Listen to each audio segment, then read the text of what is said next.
Good morning my dear students. हम लोग पढ़ रहे थे शिरीष का फूल। इस पाठ के जो लेखक हैं उनका नाम है हजारी प्रसाद द्विवेदी।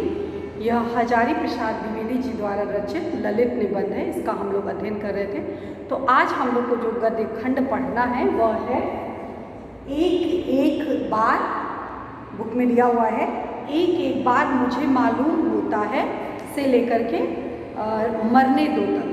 तो आइए हम इस पाठ का जो है सारांश एक बार पुनः पढ़ते हैं।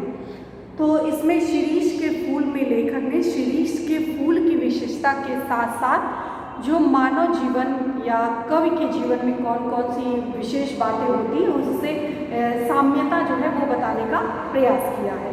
क्या क्या शिरीष के फूल की क्या विशेषता है, उन चारित्रिक विशेषताओं के आधार पर, शिरीष के फूल की विशेषताओं के आधार पर अन्य व्यक्तियों की, चाहे वो कवि हो, चाहे राजनेता हो या अन्य जो भी सामान्य व्यक्ति हो, उनके चारित्रिक विशेषताओं से साम्यता करने का प्रयास किया है। तो आइए हम देखते हैं।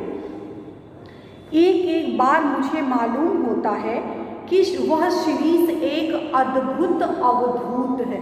अद्भुत मतलब होता है आश्चर्यजनक, अवधूत माने योगी, योगी यानी सन्यासी, कि जिसको मोह माया लालच से जो वो परे हो, उसको मोह माया से जो है कोई चीज़, कोई सरोकार ना हो। अवधूत, अवधूत की भांति, सन्यासी की भांति जो है जो जीवन जो है वो यापन करे।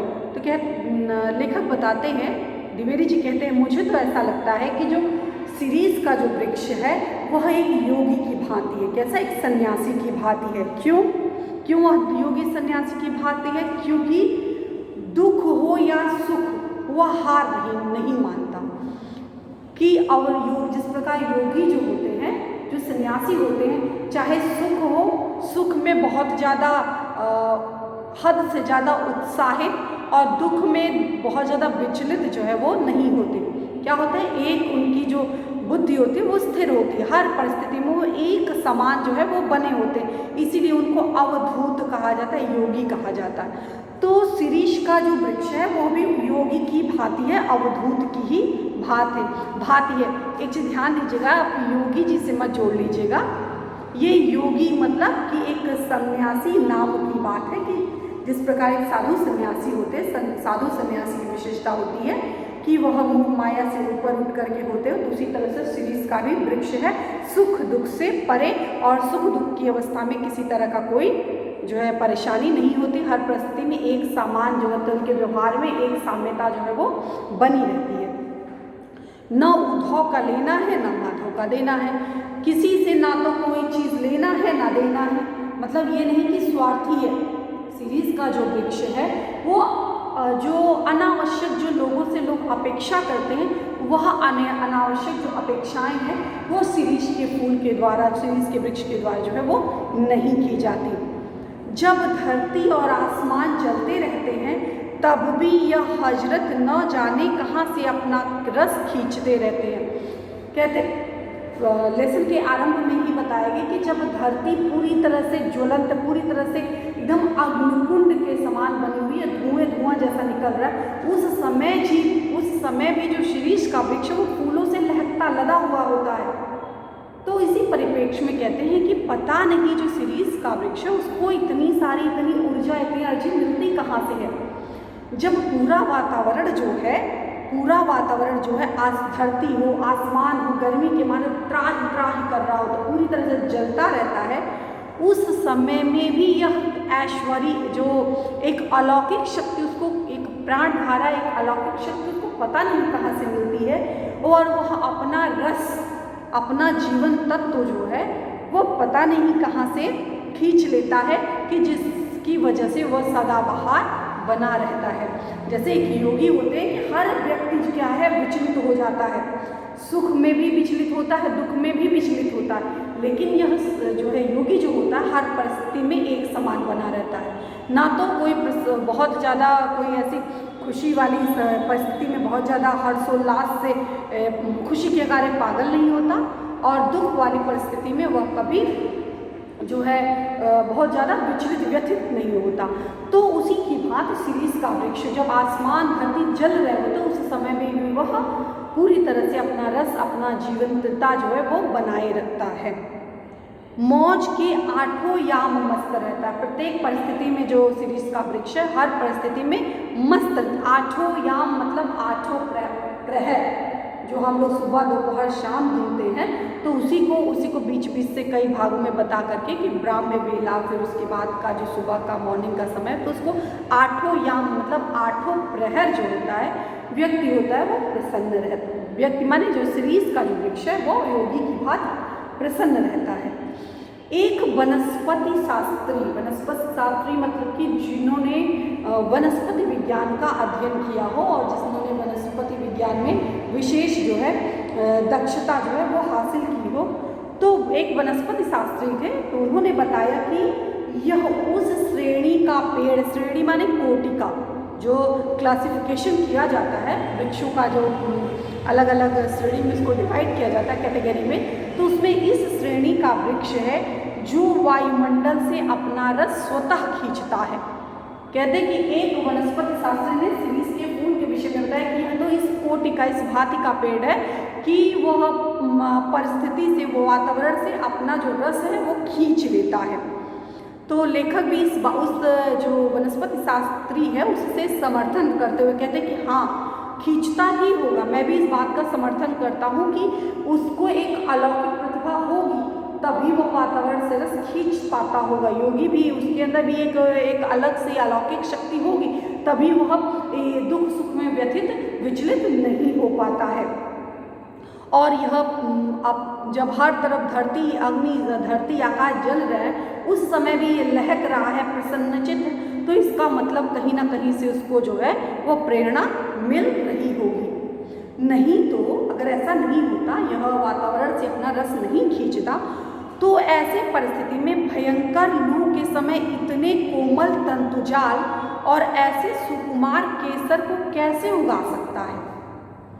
कहते हैं कि लेखक बताते हैं कि अगर ऐसा नहीं होता, शिरीष का जो वृक्ष है, शिरीष का जो पेड़ है, वह अगर रस नहीं खींचता वातावरण से, तो जब धरती पूरी तरह से अग्निकुंड बनी हुई है, धरती जल रही है, आसमान जल रहा है, तो ऐसे समय में सुकुमार माने कोमल, केसर मतलब ऐसे पुष्प पे जो केसर निकले हुए होते हैं, तो इतने सुंदर पुष्प वो कैसे उत्पन्न कर पाता। निसंदेह अपनी सत्ता को बनाए रखने के लिए, सुंदर केसर उत्पन्न करने के लिए उसको कहीं ना कहीं से एक जो है एक ऊर्जा की आवश्यकता है, और वह प्रतिभा ईश्वर ने उसको स्वतः प्रदान की है।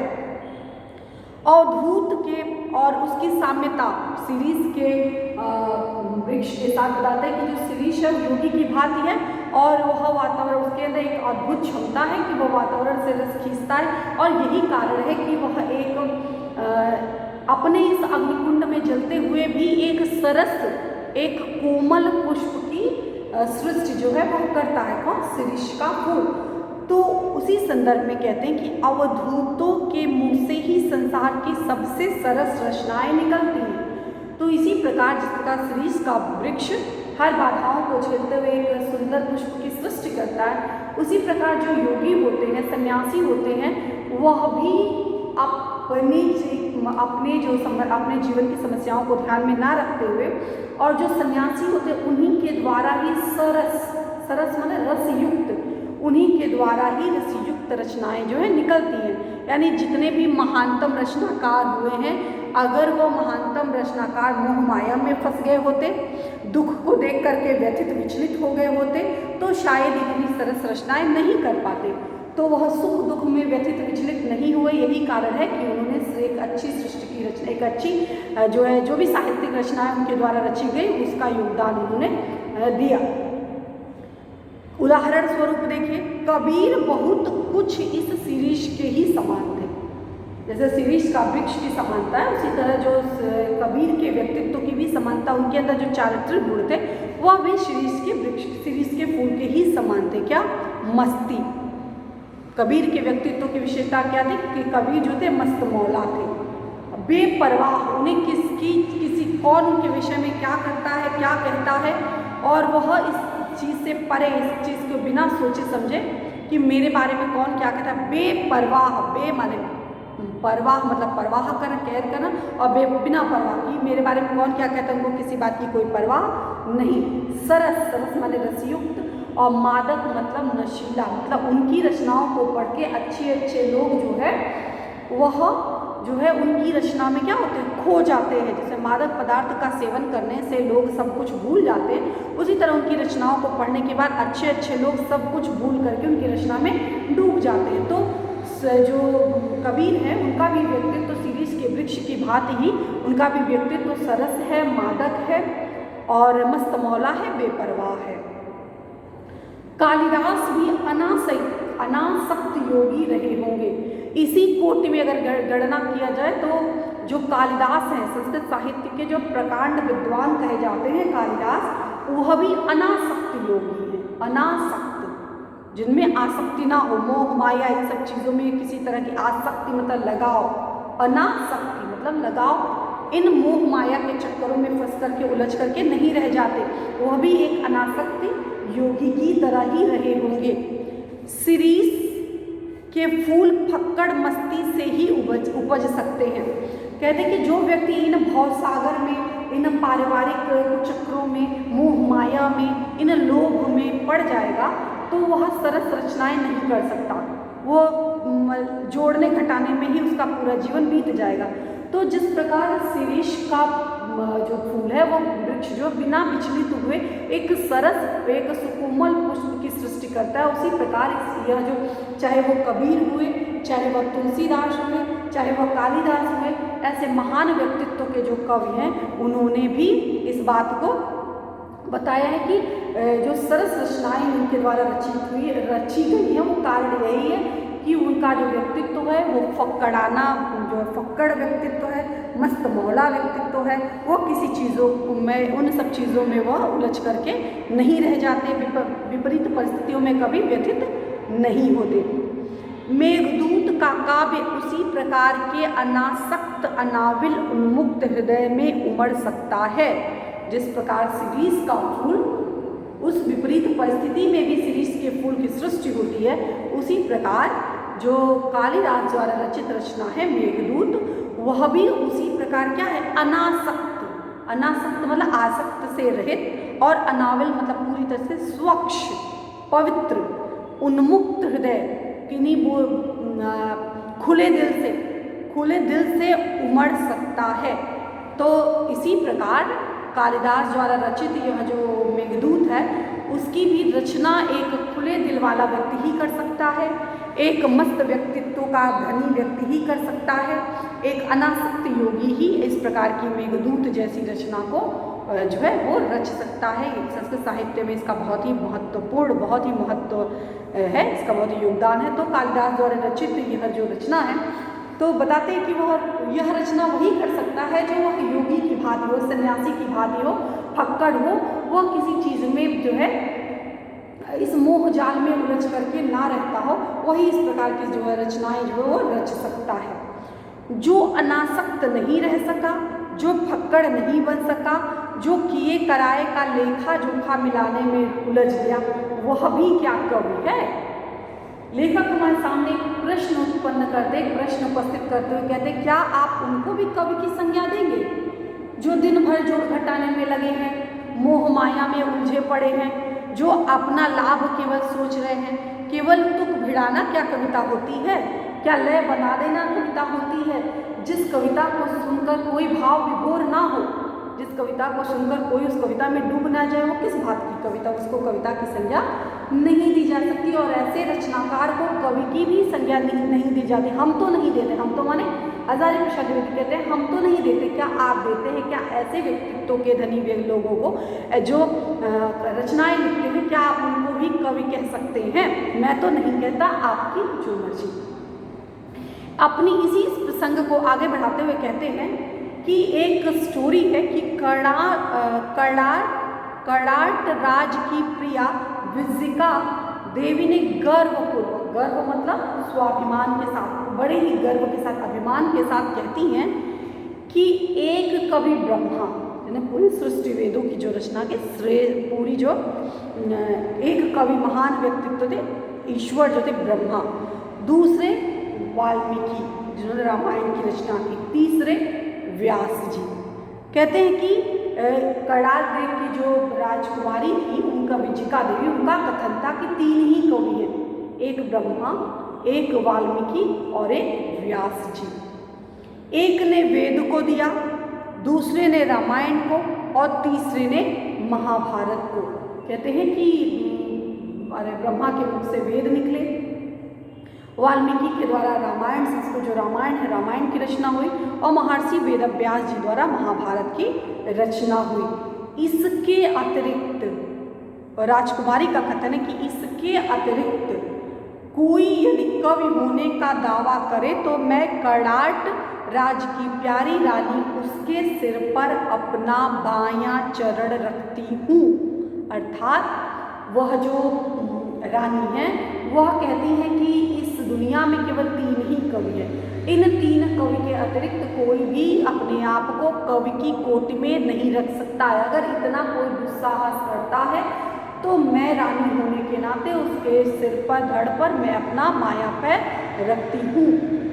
तेसाम मूर्घनि ददामि वाम चरणम कराट राजप्रिया। कहते हैं कि मैं कराट देश की राजप्रिया, जो व्यक्ति ऐसा दुस्साहस करता है मैं उसके सिर पर अपना बायां चरण रखती हूँ।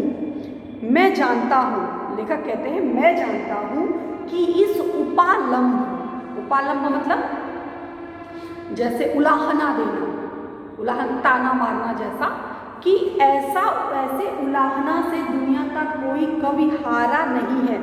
कहते कि मैं यह नहीं कहता कि उन्होंने कह दिया बस वही बात है और उसके अलावा 3 कवि के अलावा और कवि नहीं, कि जितने कवि रचनाकार हैं सब लोग हार मान गए होंगे कि नहीं और उन्होंने कह दिया बस वही 3 कवि तो हम कवि नहीं बन सकते। ऐसी बात नहीं है। उनकी इस उलाहना से कोई कवि है हार नहीं माना है, कोई कवि पराजित नहीं हुआ। ये तो मैं मानता हूँ। कौन कहता है? हजारी प्रसाद द्विवेदी कहते हैं। मैं तो यह मानूंगा कि उनके जो कड़ार देश की राजकुमारी हैं, जो रानी हैं, उन्होंने कहा कि 3 ही कवि हैं, तो मैं ये नहीं कहता कि सभी जो जितने और उनके उन तीनों के अतिरिक्त और जो कवि हैं वो शर्मा गए, हार मान गए होंगे, उन्होंने कविता रचना छोड़ देंगे, ऐसा नहीं है। पर इसका मतलब यह भी नहीं है कि कोई लजाया नहीं है। कहते हैं लेकिन ऐसा जो भी कवि है, एक जो सच्चा कवि होगा, उसके मन में थोड़ी लज्जा तो अवश्य आई होगी उनकी इस बात को सुन करके कि सही बात है कि मैं उन जो कवियों की जो कोटि में, जो कवियों की जो श्रेणी में कवियों की जो गणना हो रही है, उस कवियों की कोटि में मैं नहीं हूँ। ऐसा सोचकर जो कवि है वो कवि को थोड़ा बहुत तो लज्जा अवश्य आई होगी। उसे डांटा भी न जाए तो मैं कहता हूँ कवि बनना है तो मेरे दोस्तों फक्कड़ बनो। कहते हैं कि मेरा जो सिद्धांत है, मेरा जो कहने का अभिप्राय यह है कि कवि, अगर वास्तविक रूप से आप एक कवि बनना चाहते हो तो सहृदय कवि बनो, फक्कड़ बनो। फक्कड़ मतलब कि आपके बारे में कौन क्या कहता है इस चीज़ से बेपरवाह होकर के जब आप ये सोचोगे कि आपके बारे में ये क्या कहते हैं वो क्या, तो आप जो समाज को दोगे वो सही चीज़ नहीं दोगे, क्योंकि हमेशा आप इस बात से प्रभावित होगे कि लोग आपके बारे में क्या कहते हैं। तो इस सब की परवाह ये बिना फक्कड़ बन करके मस्ती के साथ देखो, दुनिया को देखने का जो नज़रिया है वो अपना बदलो।